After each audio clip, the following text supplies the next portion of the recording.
Hey everyone, welcome to the Acrobatic Arts Podcast. I'm Loren, and I will be interviewing some of the top leaders and innovators from the dance and acrobatic industry. If you are a teacher, performer, student, or a lifelong learner like myself, you are sure to find these episodes intriguing and full of inspiration. Acrobatic Arts is passionate about providing current and relevant information for everyone. So please, sit back and enjoy as we share our passion with you and the world. Today, our special presentation is from Wendy Holmquist, a seasoned dance educator with over 45 years of experience and a proud studio owner for more than 2 decades. As an examiner and instructor of the Acrobatic Arts syllabus, Wendy shares how mock exams are a key preparation tool, helping dancers build confidence and refine their technique before stepping into their actual exam. Without further ado, here's Wendy.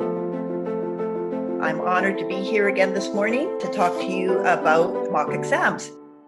So if you're here today, then most likely you have been preparing your students for exams for several months, and you want to make sure that when they go into their exam setting, that they are comfortable, relaxed, and it comes out as a positive experience for both yourself, your students, and their parents. So doing a mock exam is the best way to make sure you have dotted all the I's and crossed all the T's in your preparation to make sure that you are fully prepared and have everything taken care of. So we're going to start right at the beginning, and we have 3 different types of options for your exam sets. The first one is in studio, in person.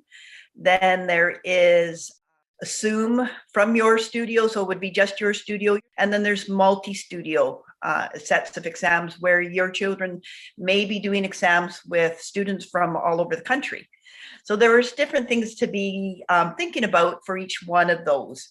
And we're going to start just with the basic requirements of why you would want to be doing the exams and why you want to do a mock exam with your students. Exams are a formal process and need to have a level of respect and commitment to the process, especially for new studios or more recreational studios that have a less formal setting, maybe not an attendance requirement or things like that.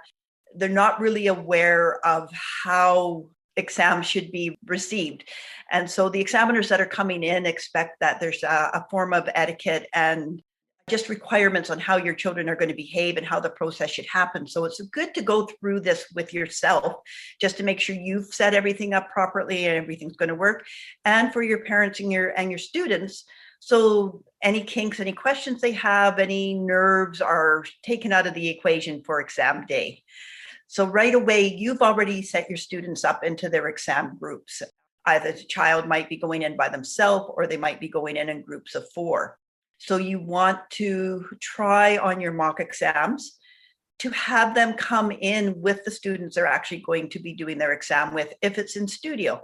If it's a multi-studio exam, then you're not going to have control of who they're with, but you still want to go over the same requirements on how they're going to come in, what they're going to wear, and how they're going to be prepared at home. So all these things get worked out in the mock exam environment. So we're going to just touch first base on if your studio is having in-person exams. So you're going to start by setting up your room exactly how you're going to have it on exam day. This makes the children more aware because lots of times there's extra props in the room. There might be an extra set of mats, extra chairs. You're going to remove everything from the room that could cause a distraction to your children, especially little ones. As an examiner, I've seen children run around rooms and jump on extra sets of mats at the back of a room or play with sequins on a costume that's hanging in the corner while they're waiting. So you want to remove any possible distractions so that their focus is on what they're supposed to be doing in the room at that day. If you're in a studio that's in a mini mall and you have windows opening out to the public and you don't normally have the blinds shut, you want to try to cover those windows again so that your children aren't looking out the window. And same if you have windows that look out into a lobby or a hallway or another studio in your inside, you want to cover those windows as well. That way, again, the room is set up so that when they are in there, the only thing that they're focusing on is just doing the exam. And then when you're doing your mock exam, you also want to figure out the layout for your room. In the examiner's handbook, there's an example of how they would like the room set up. But of course, every studio is a different size and has different, you have different maybe equipment or abilities to set it up. So you want to ensure that your mats are laid out so that your students will be able to execute their skills without being on top of each other. And if it's not in a straight line, that when they're staggered, they're not directly behind each other. So when the examiner is sitting at the table, they're going to be able to see every child without having to be moving around and looking or asking the students to move back and forth out of the way. So things, again, when you sit down at the examiner's table that you've set up for your mock exam, you're going to be able to see, is this a good set for the examiner to be watching the children that are in the room? You're going to also make sure that you have the appropriate blocks for each set of exams. So you'll need 4 of your 2-inch blocks and 4 of your 6-inch blocks so that they're in the room ready to go. And you will need your stack for your bridge kickovers or your upper body lifts. Those need to be set up in the room somewhere. And then your pre-cartwheel block or whatever you use for that should also be in the room. So these are things that you don't want to be running around on the day of exams trying to find them or trying to organize or trying to plan. So this is where, for yourself, the mock exam is a real benefit. You also need to know where would an examiner plug in the extension cord if they need it for their devices. Have you set the table up close to an outlet? So that's just getting yourself ready. Now, if you're online, you also want to ensure that where are you going to put the camera in your room? Yeah, and most of us have been doing some sort of Zoom lessons or classes or meetings. So you may already have that figured out, but maybe you've never actually used the Zoom in that studio or with 4 children that have to be seen. Maybe it's only been a teacher that's in that studio. So you want to ensure that the camera that you're setting up in that room is going to be able to adequately, capture this number of students, and the max would be 4. So 4 students can be set up in that room and that they can be seen in a camera. And this is where maybe you want to have somebody in your office start a Zoom meeting and let you know, yes, I can see all the students. No, the camera needs to be adjusted. And again, this helps you be prepared on that day. So there's not a lot of stress and running around and panicking that you haven't thought about it as your camera on a stand so that it's not jittery. Nobody has to be standing there holding it. It's mounted to a wall or, when you have to go and do the wall sits and the handstand skills against the wall. Are you able to pivot the camera? Is it movable? Again, something else to think about. Go and practice that. And then again, have the person in your office watching say, yeah, that's a good angle. We can see everybody, or no, you need to be closer. You need to be farther away, and work those kinks out for yourself. And so those are just some basics. Just get the day set up. Then you want to be talking to your children about their etiquette and their attire for the day. There are marks for just how they come into the room, how they stand, how they wait, and what they're wearing. And again, it's showing respect for the process. It's showing respect for the examiner who has taken the time to come and evaluate these children. And it makes the whole process that much more rewarding and successful if everybody is treating it as a more formal, serious event. That doesn't mean they have to be stressed out or nervous about it. You don't have to be nervous about wearing a proper bodysuit and putting your hair in a bun. But if parents aren't required to do that on a regular basis, this could cause them some grief. And if children don't practice in the studio with their hair in French braids, or don't practice doing their headstands with the hair in a bun, again, the mock exam is definitely a good place for them to try this out. The bun can't be right on top of their head. If it's right on top of their head, clearly their headstand skills aren't going to happen. So where do you place that bun?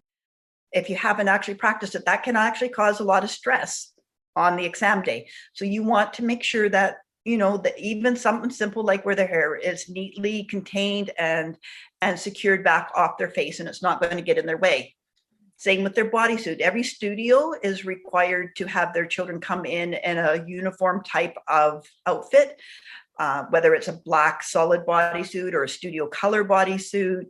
Does your studio allow shorts? The shorts need to be fitted. Tights need to be clean and fitted so that they don't cover their feet and they're not bulky at the end because they haven't rolled them up. And there's no underwear hanging out the bottom of their bodysuits. We've seen all kinds of little things, and it's not things people again think about until they've actually practiced it. If your students wear earrings, they all should be wearing earrings, or nobody wears earrings. So it's something that, again, that you have to ensure that every parent is aware. Those little studs have to come out on exam day. They don't wear nail polish. Their toenails need to be clean. Again, they take the polish off their fingernails, but they don't remember to take it off their toes.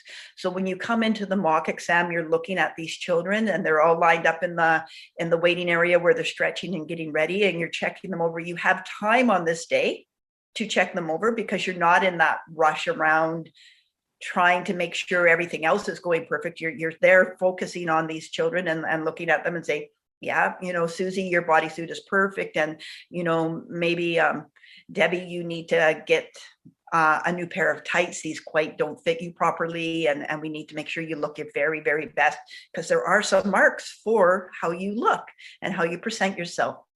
So if they're aware of that, those are, 5 easy marks for every student that they should be able to get just coming and dressed properly. Also, you can see the number on them is nice and clear. And this is something else that little children aren't accustomed to, is having something pinned on the front of them. You pin that in and then you get that fidgety child who wants to play with it or doesn't leave it alone. They stick their fingers in under behind the number. So this gives them that opportunity to just get accustomed to the number being on them. You need that number to be visible for the examiner. They need to get used to it being there. So these are some more things. Do you have your numbers? I can remember going into a set of exams and thought I was all ready to go. We had a mock exam and we had said, oh, we don't need the numbers this year. We've done them every year. There aren't any new kids. And then the day of exams, we couldn't find the safety pins. So things that you want to, if you don't go through these processes, you don't necessarily have, it doesn't matter how experienced you are. Somebody's moved the safety pin somewhere and it took us forever to find them. It just adds stress that you don't need on that day. So if you get your numbers organized, you get your safety pins organized, that's taken care of. The kids get used to having them on them.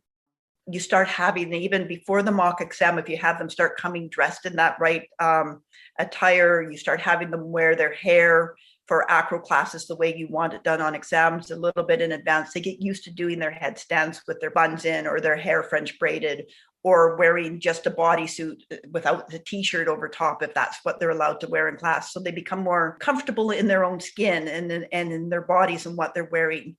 And that makes the day a whole lot easier. You want children to be able to be spaced out.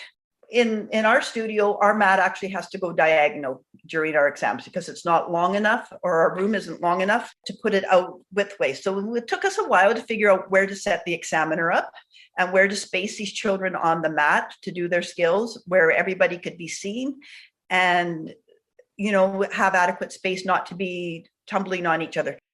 And when they're waiting their turn, this is something that children take a lot of work on these days, is sitting quietly and waiting their turn for those exams, respecting their counterpart when it's not their turn. And that's a real tough thing for a lot of children these days. Expectations to sit still and be quiet without a device in their hand to, keep them occupied is something that more and more children struggle with. So if they're not practiced that in a classroom and setting, and it's not explained to them, this is how you're going to sit, and this is how you're going to wait your turn. You can't be talking to the adjudicator or the examiner when she is marking somebody else, whether it's in the studio or on another screen. You have to sit and be respectful. And that's something that takes practice. And if you haven't done that with them, they're not going to understand this, especially your really young ones. I mean, they want to explain and share their day with you and tell you stories. And there are some wonderful, funny stories that happen. And, we had somebody lose a tooth in the middle of exam. Well, that was just like really exciting for them. And, they're up at the examiner's table showing off their tooth and everything, but you have to remind them that they're still in an exam setting, and that they have to really be really nice and tall and really quiet. And how long can you do that? And, really reward them for that behavior. Again, then that's an easy mark in their exam, and it shows that they understand the process. And it's just a respect issue for the examiner and for the other children that are taking the exam with them. So they are all ready, they are dressed properly, you've warmed them up, and now the examiner is ready to accept them, whether they're in studio or they're on screen. And the examiner is going to open a door, or they're going to turn on their monitor, and they're going to say, good morning or good afternoon. And your dancer should be saying, good morning, Miss Sandra, or good morning, Miss Wendy. And how are you? And smile, standing nice and tall, waiting to come into the room and to get in their places. And then once that, little bit of chit chat at the beginning of the exam is, how are you doing? And that they run into their places, or if they're on screen, they should be already standing in their places, and they're nice and tall, and they're waiting for their directions. And this is where you would go through the exam. There's no unexpected work in an acrobatic arts exam. Everything that is in their syllabus happens on that exam. So it doesn't necessarily have to be you that's in the room. Maybe you could be in your office monitoring them so you can see how things are going, and have somebody completely different just run the exam for them. When they run into the room, they will line up. Hopefully you either have practice showing them where, if you're number 1, you're going to stand here, and number 2 is going to stand there, and number 3, you'll stand over here. You might want to number the spots on the floor, or just ensure that over class you have practiced that. Against the wall, it helps if you number the wall 1, 2, 3, 4, and you would number your numbers in order if you were going to read a book. So that way, when the examiners are marking them, and they glance up and they glance down and they glance up, again, things are in order.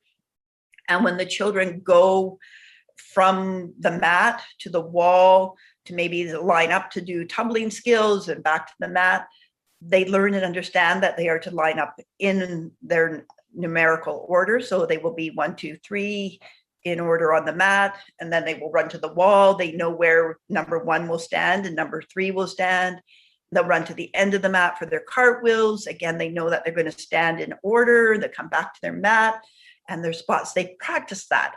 And that takes a lot of stress out of the exam situation.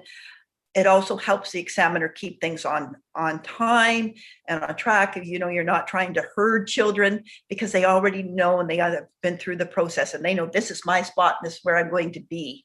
So that's really important for your children to practice, and for them to practice, if possible, in the group of children that they're going to be doing this exam with, so that they get used to who's standing in front of me, who's standing behind me. Is it Susie Chit Chat that's in front of me who's turning around and poking at me? So you need to think about, reminding them that you got to stand really, really tall. And Miss Wendy is going to be watching you to see how good you can be and how quiet you can be. And the more you rehearse this in the studio, the easier it will be for them to do in class. And it doesn't matter how much you rehearse it, they still sometimes don't remember to do it in the environment. But if it's never been practiced, they don't even understand that it's an expectation. They will be in the classroom, and the examiner will be sitting at her table, because we don't spot them. We don't make physical, corrections on any of them. We are evaluating them based on the level that you have sent them in, expecting that they will be prepared to be able to execute the skills in that level. The examiner will say, everybody, let's do your plank.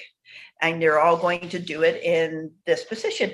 And remember, if a skill is timed, again, you want them to be able to understand that they can't keep looking sideways at the examiner, to see if she's watching them. They want to learn to focus straight ahead and sitting up nice and tall, presenting themselves with a smile. Again, they want to show that they really are enjoying the work, and that they've got nice, strong posture. Their toes aren't twitching, their fingers aren't wiggling around, they aren't shimmying, because that shows the control. The more control and poise they can display, then of course, the better their mark will be for them. And I mean, that ranges from your primary to your level, to 8, and then your pre-pro levels. The expectation becomes more as through each level. Of course, your little ones are going to fidget, but they're very capable of sitting very tall and very smart. And the examiners are going to encourage them to sit up nice and tall and show us their very best. I mean, our whole purpose is to make this a positive experience for them. So we're going to be giving them, positive cues and things like that. But if they haven't actually practiced that, again, they may not understand what's being asked or the expectations from them. So this is, again, a good time to have maybe somebody different, just run through the skills for them in order of your syllabus and say, okay, let's all see Cobra. Number 1, can you show me Cobra? And do they know who number 1 is? Again, they're used to being called their name in class all the time, but an examiner will call them by their names or call by them their numbers. And so you want to really ensure that they know, oh, I'm number 1. It's my turn, right? So again, just getting them more accustomed to the environment and what's going to be expected on that day. And when they move from the mat to the wall, back to the mat, or to line up at the end of the mat, we want them to get up and move quickly. So, okay, everybody, let's go to the wall and do your wall sit. Have them, follow number 1, 2, and 3, run to the wall. Or if the examiner's asked for 2 to go to the wall and 2 to wait, the 2 that are on the floor waiting are either sitting very nice and still or standing nice and still. And the other 2 have run to the wall. They take their turn and then they switch and they run back quickly. We, again, want to really ensure that the exams stay on time. And the more they understand that they move from place to place in order, and that will help everybody, complete the process, not get children confused and maybe, have them, oh my goodness, number 2 and number 1 switch places in the middle of this. Did I mark them all correctly or not? Like, you want to really make sure that they understand that we have to mark them in order. And so if we ask number 1 to do something, number 1 is sitting in number 1 spot or standing in number 1 spot, so that we're ensuring that nowhere along the line have they been confused or mixed up. And that, that again comes with practice, especially with little ones, or, your child that maybe is a little more excited and she's 10 or 12 even, and going through this process and explaining it to them and having them understand that there's a reward at the end of doing all this, that the accomplishment they get for being able to be really still and really listening well and showing off their work the best is going to be rewarding to them. Let them know this is for them. It's not for anybody else, really.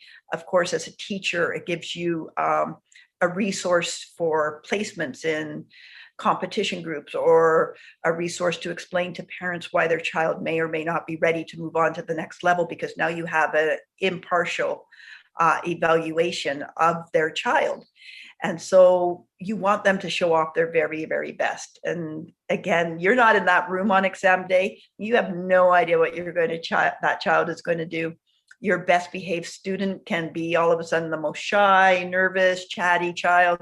So the more they know what's going to expect on that day, the more they can be prepared to show off their work to the best of their ability. The more they understand that we're going to line up, we're going to stand quiet. And sometimes the adjudicator, the examiner, is looking down at her tablet, making notes or writing off notes to the side that she might want to be presenting to you at the end of the exam. That's not the time for them to start to chat or lean against the wall, or, it's tough not to be rolling around on the mat or picking the end of their yoga block out of the way. So just things that you notice in class all the time, but you don't necessarily always have time to be reinforcing in class. This is now when you want to do it. And then the exam comes to the end. The examiner is going to say, okay, oh, thank you, ladies. That was, you did a great job. Well, I would look forward to seeing you again another year.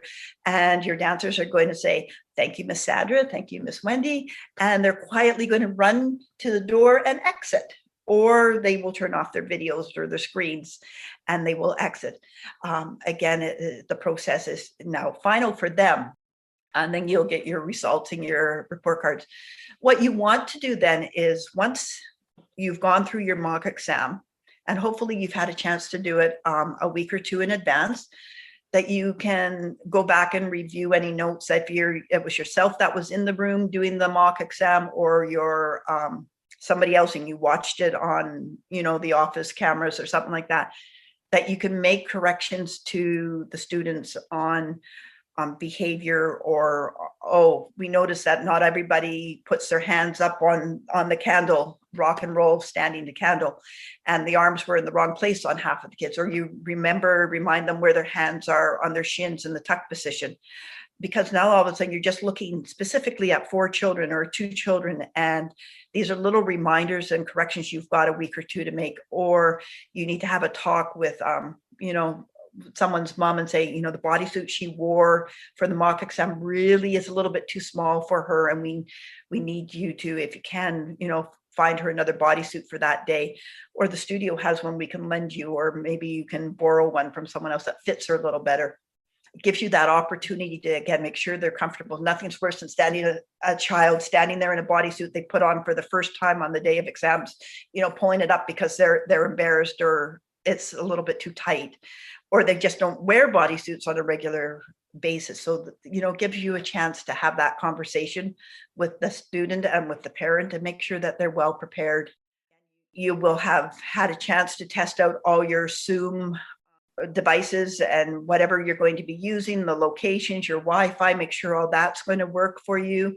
And of course, electronics can quit or die at any moment, but you want to be as prepared as possible. And at the end of the day, the more prepared the child is and the more prepared the parents are, they know it takes a half hour to get to the studio, but you need them there a half hour beforehand to warm up and stretch, and you need them to know that they need to come dressed right.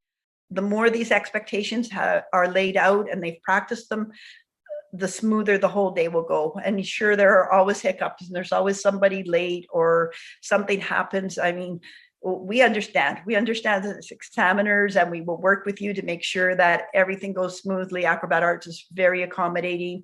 You just have to really, stay in touch.